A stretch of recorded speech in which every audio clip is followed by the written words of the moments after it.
Chinese creatine और German creatine के बीच में ना एक कंट्रोवर्सी चल रहा है अभी।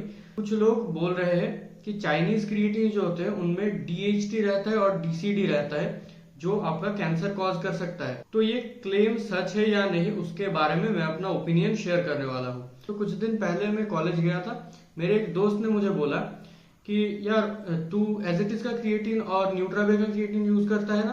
तो मैंने उसको बताया कि हाँ। तो फिर उसने मुझे बोला कि अभी रिसेंटली एक न्यूज वायरल हो रहा है, वो तूने नहीं सुना?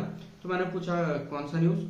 तो फिर उसने बोला ये जो क्रिएटिन है इनमें डीएचटी पाया जाता है। तो फिर मैंने सोचा कि डीएचटी पाया जाता है, ठीक है, डीएचटी घर जाके रिसर्च करना पड़ेगा थोड़ा सा। फिर मैंने उससे पूछा कि अच्छा डीएचटी पाया जाता है तो फिर क्रिएटिन लेने से सच में शायद गंजापन होने लगता है, सच में शायद बाल झड़ने लगते हैं? तो फिर उसने बोला कि हाँ यार, ये जो चीप वाले क्रिएटिन है ये हमें नहीं लेना चाहिए। मैंने तो पहले ही बोला था, इतने चीप रेंज में क्रिएटिन मिल रहे हैं, मतलब कुछ तो मिलावट होगा उसमें। तो तुझे अच्छे वाले ब्रांड्स का जो 500-600 वाला क्रिएटिन आते हैं वो लेना चाहिए। तो मैंने सोचा कि ठीक है, घर जाके रिसर्च करते हैं। घर आके जब मैंने रिसर्च किया तो मुझे पता चला कि वो जो डीएचटी की बात वो कर रहा था उसका मतलब वो हेयर फॉल वाला डीएचटी नहीं है। ये डीएचटी जो होता है, मतलब हेयर फॉल वाला जो डीएचटी होता है वो होता है डाईहाइड्रोजन टेस्टोस्टेरोन टाइप का कुछ नाम होता है। उससे बाल झड़ता है और ज्यादा उससे कोई प्रॉब्लम नहीं होता। लेकिन ये वाला जो डीएचटी है इसका फुल फॉर्म मुझे याद नहीं है, यहाँ पे कहीं दे दूंगा मैं।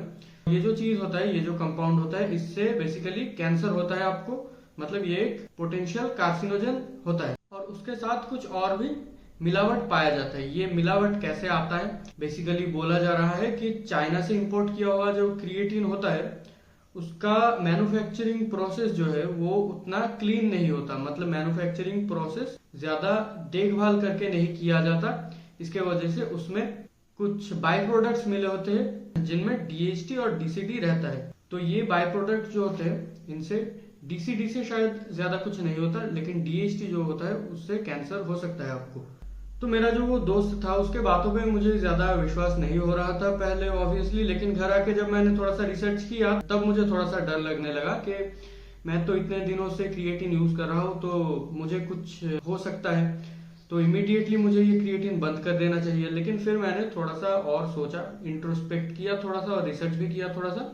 तो मैं उसके बाद कुछ कंक्लूजन्स पे पहुंचा जिसके बारे में मैं अभी बात करने वाला हूँ। ठीक है, मैं कोई प्रोफेशनल डॉक्टर टाइप का कुछ भी नहीं हूँ, मैं बस अपना ओपिनियन शेयर कर रहा हूँ। ठीक है, पहली बात तो ये है कि इतने जो क्रिएटिन्स है जिनमें अभी कार्सिनोजेनिक सब्सटेंस होने के क्लेम्स किए जा रहे हैं, ये क्रिएटिन्स तो बहुत लोग बहुत दिनों से यूज कर रहे हैं ऑलरेडी। मतलब एज इट इज का जो क्रिएटिन होता है, नागप्रो का जो क्रिएटिन होता है, न्यूट्राबे का जो क्रिएटिन होता है, बहुत लोग ऐसे हैं जो कि 5-7 सालों से एटलीस्ट इन क्रिएटिन्स को यूज करते आ रहे हैं।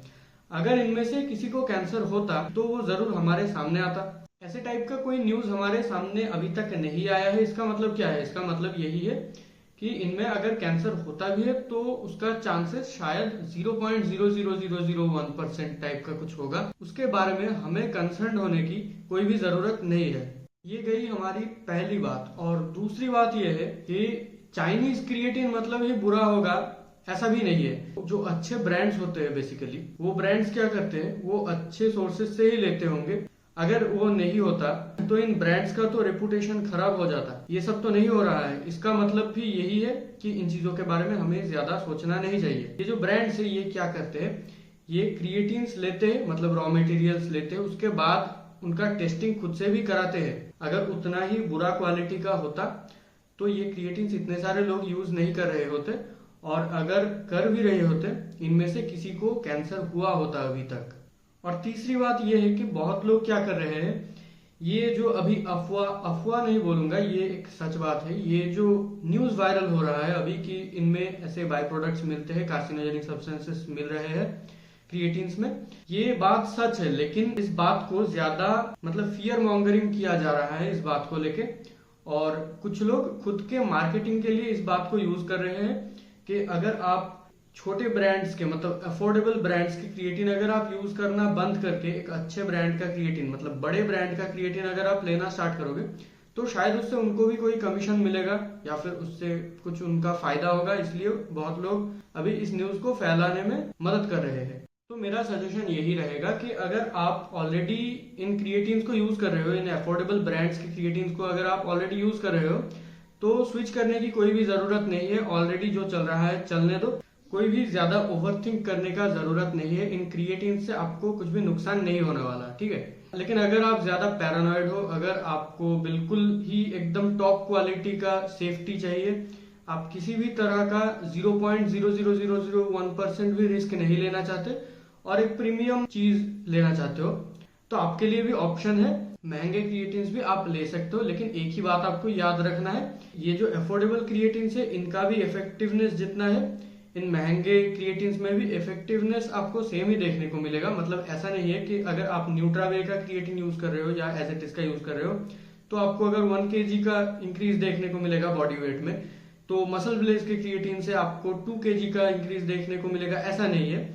जो एडवांटेज आपको मिलेगा वो यही है कि आप बिल्कुल आंख बंद करके इसको भरोसा कर सकते हो, और इसको भी आप आंख बंद करके भरोसा कर सकते हो। लेकिन इसमें क्या है, आपको थोड़ा सा अवेयर रहना पड़ेगा, इधर उधर थोड़ा सा चेक कर लेना पड़ेगा कि ये ब्रांड अभी भी ठीक ठाक प्रोटोकॉल्स फॉलो कर रहा है या नहीं, ये ब्रांड्स अभी भी ठीक ठाक क्वालिटी का क्रिएटिन दे रहा है या नहीं, वो आपको कुछ देर बाद चेक करते रहना पड़ेगा इन अफोर्डेबल ब्रांड्स में। और लास्ट में यही बताना चाहूंगा कि ज्यादा ओवरथिंक मत करो, ज्यादा टेंशन मत लिया करो, खुद के फिटनेस जर्नी पे फोकस करो। और ये आए दिन जो बात फैलाते रहते हैं कुछ लोग, उन बातों पे ज्यादा फोकस मत करो। उससे क्या होगा, आपका जो फोकस है वो डाइवर्ट हो जाएगा खुद के फिटनेस जर्नी से। तो खुद पे फोकस करो, इन चीजों पे ज्यादा ध्यान मत दो। और चाहे आपको कोई सा भी क्रिएटिन लेना हो, चाइनीज या जर्मन, उनमें से जो ब्रांड्स मुझे पर्सनली अच्छे लगते हैं उन ब्रांड्स के लिंक्स मैं नीचे दे दूंगा डिस्क्रिप्शन में और पिन कमेंट में, वहां से आप परचेज कर सकते हो, ठीक है। तो बाय।